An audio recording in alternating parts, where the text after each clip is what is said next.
Bonjour, je m'appelle Iris et je suis chargée du développement culturel et touristique des musées départementaux.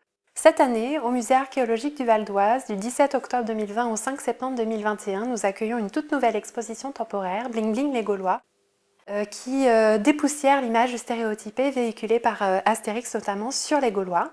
Cette exposition, adaptée par nos soins, a été réalisée par le musée au Parc Alésia dans le département de la Côte d'Or, sous la direction et les conseils scientifiques de Joël Roland, archéologue spécialiste de l'artisanat du verre dans le monde celtique au second âge du verre. Bling Bling, les Gaulois. Oui, les Gaulois étaient bling bling puisque, comme à toute époque, ils affichaient en société, via la parure ou leur mode vestimentaire, leur statut en société. Et cette parure, pour les Gaulois, était très caractéristique puisqu'elle était en verre. Donc pour introduire le propos de l'exposition, vous allez pouvoir remonter le temps à travers 5 étapes, de l'époque contemporaine à l'Antiquité, en passant par l'ère industrielle avec l'exemple de la verrine Meisenthal. Ensuite, on découvre l'époque moderne, notamment à travers la Galerie des Glaces au Palais de Versailles.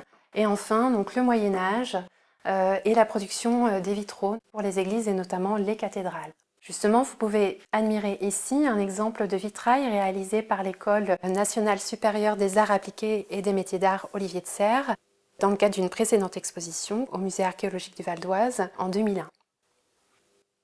Et les Gaulois, eux, comment travaillaient-ils le verre dans tout ça? La suite de l'exposition vous propose de le découvrir, mais avant cela, nous allons vous présenter qui étaient les Gaulois.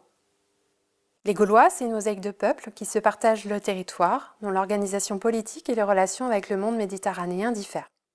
3 peuples gaulois ont occupé le territoire actuel du Val d'Oise, avec, à l'ouest, les Véliokas pour Rouen, au nord les Bellovaques pour Beauvais, et à l'est les Parisis qui donnèrent leur nom à Paris.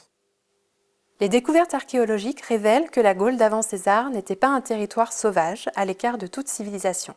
Bien au contraire, la vie s'organise autour de villes où les activités marchandes, artisanales, religieuses et politiques se concentrent. Dans les campagnes, de grandes fermes appartenant à des aristocrates gaulois produisent des denrées pour nourrir les villes. L'agriculture se caractérise notamment par une excellente maîtrise de la culture des céréales et de l'élevage.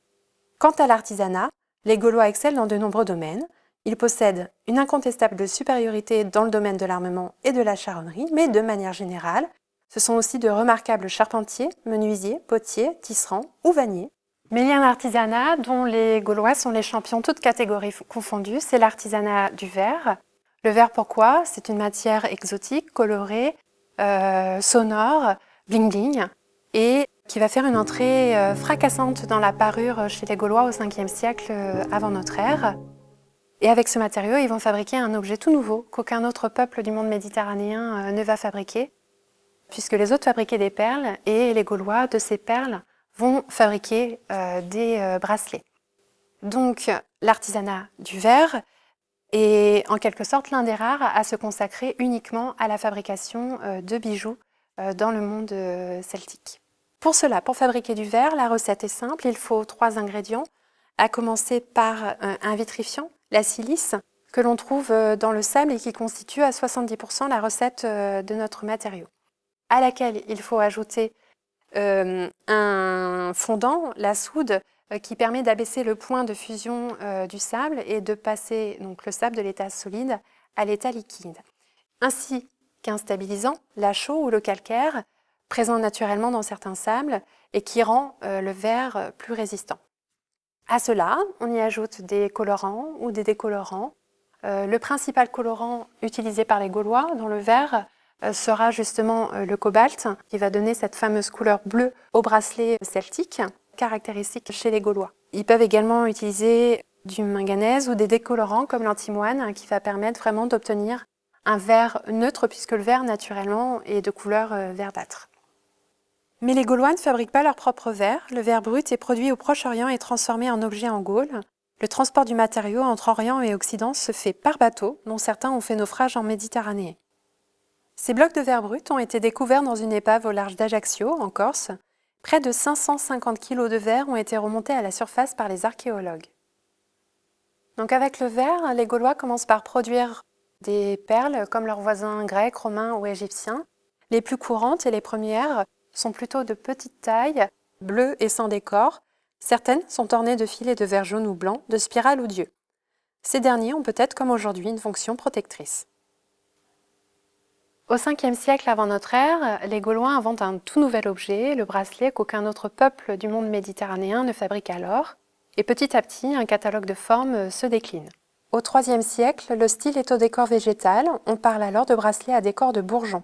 Au 2e siècle avant notre ère, apparaissent les bracelets à côte, parfois incisés en biais, au couteau ou à décor de filets en zigzag.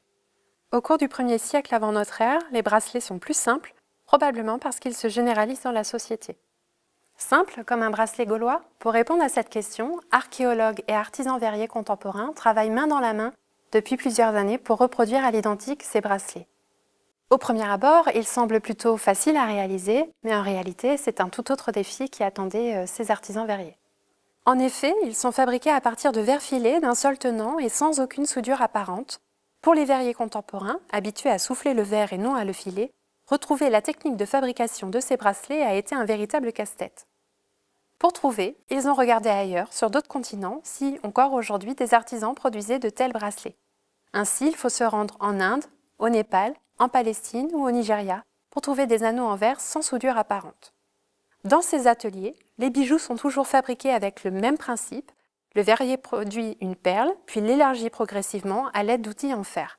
Selon l'organisation de l'atelier, des outils et des fours, la fabrication d'un bracelet simple dure de 6 minutes au Nigeria à 1 minute en Inde pour des artisans expérimentés.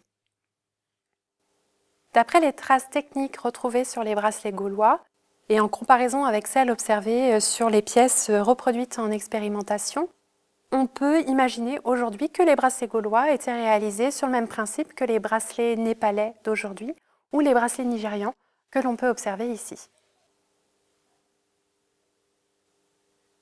Archéologues et verriers contemporains arrivent à reproduire à peu près l'ensemble du catalogue aujourd'hui, tous en réalité, sauf un, le fameux bracelet à décor de bourgeon qui aujourd'hui résiste encore aux artisans verriers, ce qui prouve de l'excellence technique et de la haute maîtrise du savoir-faire gaulois. D'ailleurs, nous pouvons nous féliciter de posséder au musée archéologique du Val d'Oise la pièce maîtresse du répertoire bourgeonnant. Ce bracelet, découvert en contexte funéraire à Épierru, est exceptionnel à tout point de vue, tant par son état de conservation que par la prouesse de son exécution. Il atteste également de la présence d'une élite gauloise en Val d'Oise, capable de faire produire ou du moins d'acquérir un bracelet hors du commun, mais aussi de sa façon de se montrer, de s'afficher en société. Le bracelet est un objet ostentatoire, donc totalement bling-bling. Alors, bling-bling le verre? Aujourd'hui, le verre est un matériau commun. Il y a 2500 ans, pour les Gaulois, le verre est un matériau exotique, rare et sans doute coûteux. Il évoque la richesse, voire le prestige. Datant du 5e siècle avant notre ère, les premiers bracelets sont retrouvés dans les tombes de l'élite celtique, princière ou guerrière. Au 3e et 2e siècle avant notre ère, les parures en verre restent réservées à l'élite et sont découvertes dans les tombes féminines, associées à de riches bijoux en bronze. Cependant, les bracelets en verre semblent aussi être portés par les hommes. Comme vous pouvez l'observer sur ce buste qui a été découvert à Entremont, ce guerrier porte sur son biceps en brassard un bracelet en verre vert à filet en forme de 8. Les réponses apportées par les études archéologiques, ethnologiques et les expérimentations avec des verriers contemporains nous permettent d'affirmer aujourd'hui que la société gauloise était totalement bling-bling. Et à travers cette exposition, vous pourrez vous interroger sur votre propre rapport au bling-bling.